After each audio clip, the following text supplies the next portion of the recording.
more examples in a similar vein of this rational function of polynomials in the numerator and denominator, and apply similar techniques to see if we can spot any patterns. So in this case, we divided both top and bottom by x to the fifth. We came out with something that was 0 over 3, so the limit here was 0. So a second example that we could try is, well, what's the limit as x goes to infinity of, let's say, 5x to the fourth minus 7x, all of that over 6x cubed plus 2. So once again, infinity over infinity in determinate form. And so now, let's divide both the numerator and denominator by x cubed. And let's see what happens. In upstairs, we end up with 5x to the fourth divided by x cubed is x, minus 7x divided by x cubed is x to the minus 2. Downstairs, we have 6 just 6 right there, x cubed divided by x cubed is 1, plus 2x to the minus 3. And so now we see that we end up upstairs, we have infinity minus 0, so that's infinity. Downstairs we have 6 plus 0, so this is essentially infinity over 6. And so this gives us an infinite limit.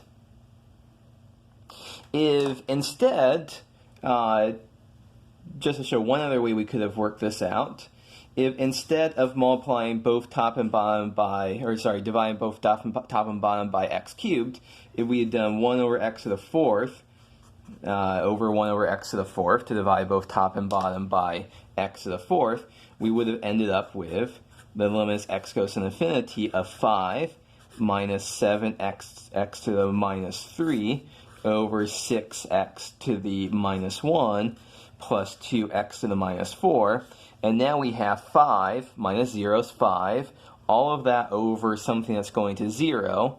So this is essentially 5 over 0. I'm going to put that in quotes because it's not exactly equal to it, but it's showing us that, once again, we're getting infinity.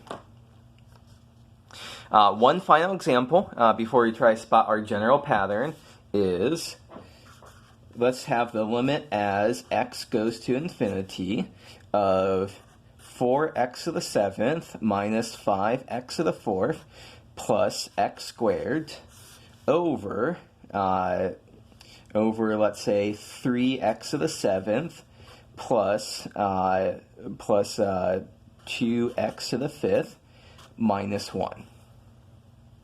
So for one last time, we're in an infinity over infinity indeterminate form. Let's divide both top and bottom by x to the seventh and see what happens.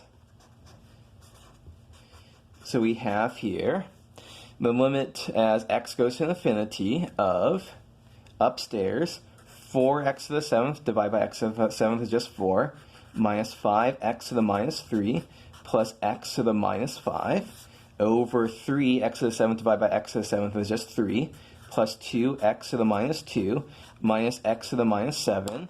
And what do we have right now? 4. This whole thing is 4 minus 0. As x goes to infinity, this goes to 0. This goes to 0. This is 3. This goes to 0. This goes to 0. And so we come up with a finite limit here that is non-zero as well, that we get 4/3. So we've seen 3 examples of these rational functions. The first, where we have the limit was 0. The second, where the limit was infinity. The third, where the limit was something finite that was between 0 and infinity. And so at this point, we want to figure out what's the pattern, what's going on here. And so the thing to realize is that we just want to look at the leading terms of the polynomials in the numerator and denominator. So in our first example, we had the highest degree term was x squared, in the numerator, the highest degree term in the denominator is x to the fifth, eventually this x to the fifth is going to dominate everything else, and so the denominator wins, and so the whole thing, the denominator is going to infinity faster than the numerator is going to infinity, so we end up with 0. The denominator dominates the numerator. In the second example we did, the highest exponent we had upstairs was x to the fourth. The highest exponent we had downstairs was x cubed. X to the fourth dominates x cubed. This is a bigger exponent than this. The numerator dominates the denominator. So we end up with infinity as our answer. In the last one that we did, well, what do we have here? The highest degree in our numerator is x to the seventh. The highest degree in our denominator is x to the seventh. It's a tie. It's a tie. And so we're going to get something neither the numerator nor the denominator dominates the other, and the answer just ends up being the ratio of the coefficients here of the leading term. So 4/3, that's where that 4/3 came from. And so we can do this. These principles are going to hold more generally. We can always, multiply or divide by the appropriate power here to get things simplified down. And so we end up with the following theorem that will always hold.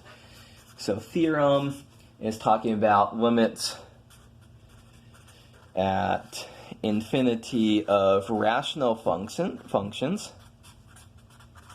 And so it says here, the asymptotic behavior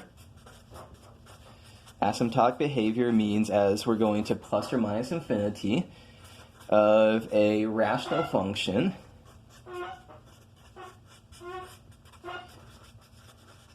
depends only on the leading terms of the numerator and denominator. And so we can write this out and saying here that the limit as x goes to plus or minus infinity of, here's a general polynomial, a(n), x to the n minus m, plus a n minus 1, x to the n minus 1, plus minus 1 minus m, plus plus a0 x to the minus m, over bm, plus bm minus 1 x to the minus 1, plus plus b naught x to the minus m, is all you have to do is look at an over bm, the leading coefficients, times the limit as x goes to plus or minus infinity, your pick, of x to the n minus m. So the cases here are if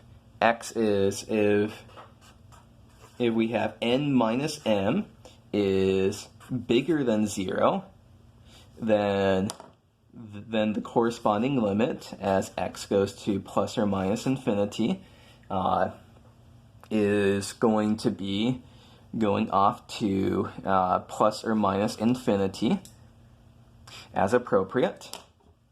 If n minus m here is negative, we're going to end up, the limit as x goes to plus or minus infinity is going to be 0. And if n minus m is equal to 0, oops, what am I forgetting? I'm forgetting to say, what am I taking the limit of?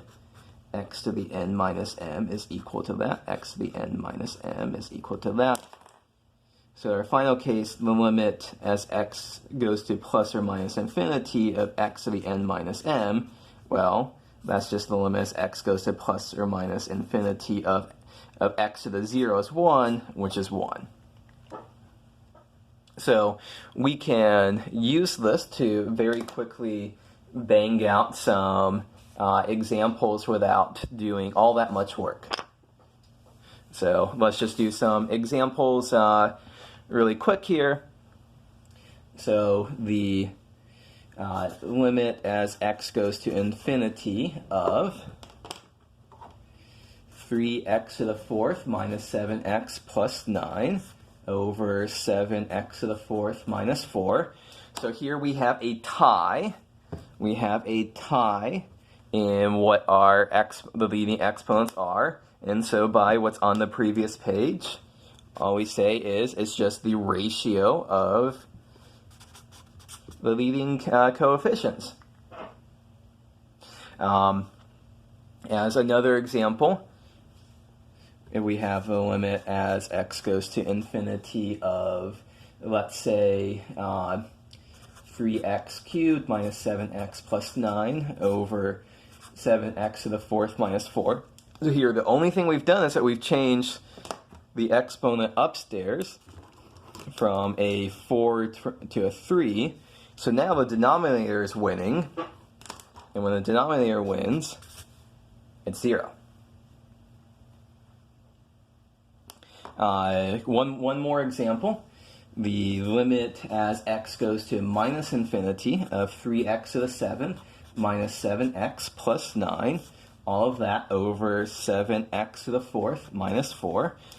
So looking at to see what the leading exponents are, the numerator is winning, so we just have to be careful with, because we're going up to negative infinity. So we know the answer here, because the numerator is winning over the denominator, the answer is either going to be plus infinity or minus infinity. We just have to be careful about which one it is. So in this case, when we divide 7 by 4, so we're getting 3/7 times the limit as x goes to minus infinity of x to the 7 divided by 4. Sorry, 7 minus 4, x to the 7th divided by x to the 4th. It's going to be x cubed. That's an odd power, so this is going to minus infinity. If we had ended up with an even power, we would have seen that this is going off to positive infinity.